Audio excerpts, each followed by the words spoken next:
দুর্নীতি ও অনিয়মের অভিযোগে তীব্র সমালোচনার মুখে সদ্য পদত্যাগী টিউলিপ সিদ্দিককে শুধু মন্ত্রীর পদ থেকে নয় বরং এমপির পদ থেকেও সরিয়ে বিচারের দাবি জানিয়েছে যুক্তরাজ্য বিএনপি। টিউলিপ সিদ্দিকের পদত্যাগের পরপরই লেবার পার্টির নেতারা ব্রিটিশ সরকারের প্রতি দাবি জানান আত্মসাৎকৃত অর্থ বাংলাদেশের জনগণের কাছে ফিরিয়ে দেওয়ার। লন্ডন থেকে রিয়াদ হাসানের রিপোর্ট।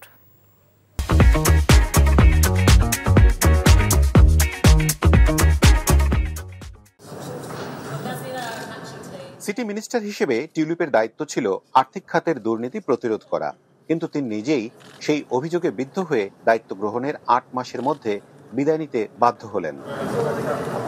টিউলিপের বিরুদ্ধে প্রথম অভিযোগ ওঠে একটি বাড়ি ভাড়ার তথ্য গোপনের। এরপর সেন্ট্রাল লন্ডনে আওয়ামী লীগ নেতা মোতালিফের কাছ থেকে ফ্ল্যাট নেয়া এবং অন্যের মালিকানাধীন আরেকটি বাড়িতে বিনা ভাড়ায় বসবাস করা। অভিযোগ আছে টিউলিপের বোন আজমিনা সিদ্দিক রূপন্তীরও ফ্রিতে ফ্ল্যাট পাবার। ওই ফ্ল্যাটটিরও মালিক শেখ হাসিনার ঘনিষ্ঠ আইনজীবী। এছাড়া বাংলাদেশের রূপপুর পরমাণু বিদ্যুৎ প্রকল্পের ৪০০ কোটি পাউন্ড আত্মসাতে জড়িত থাকার অভিযোগও ওঠে টিউলিপের বিরুদ্ধে। এসব অভিযোগের সঙ্গে তার খালা শেখ হাসিনার রাজনৈতিক সংশ্লিষ্টতার খবরও প্রকাশ করে যুক্তরাজ্যের সব সংবাদপত্র।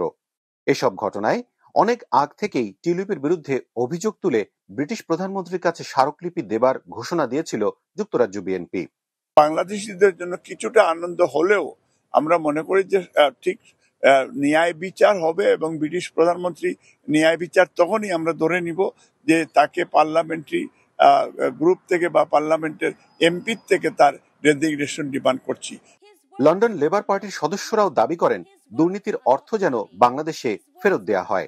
আমাদের দাবি এটাই থাকবে, আমাদের বাংলাদেশের জনগণের টাকাগুলা ওরা দুর্নীতি করে হাজার হাজার বিলিয়ন ডলার এদেশে পাচার করছে, এখানে বাড়িটারিও কিনছে সালমান খানের ছেলে সহ। আমরা কিন্তু আমাদের আগামীতে দাবি থাকবে যাহাতে ফেরত বাংলাদেশের দেওয়া যায়। টিউলিপ ইস্যুতে যুক্তরাজ্য আওয়ামী লীগের একাধিক নেতার বক্তব্য চাওয়া হলেও তারা এটিকে আওয়ামী লীগের বিষয় নয় বলে এড়িয়ে যান। সারা বিশ্ববাসী যে নেতিবাচকভাবে বাংলাদেশকে চিনল বা জানল, তাতে বাংলাদেশি হিসেবে সবাই কিছুটা হলেও অস্বস্তিতে ভুগছেন। রিয়াদ হাসান, লন্ডন, যুক্তরাজ্য।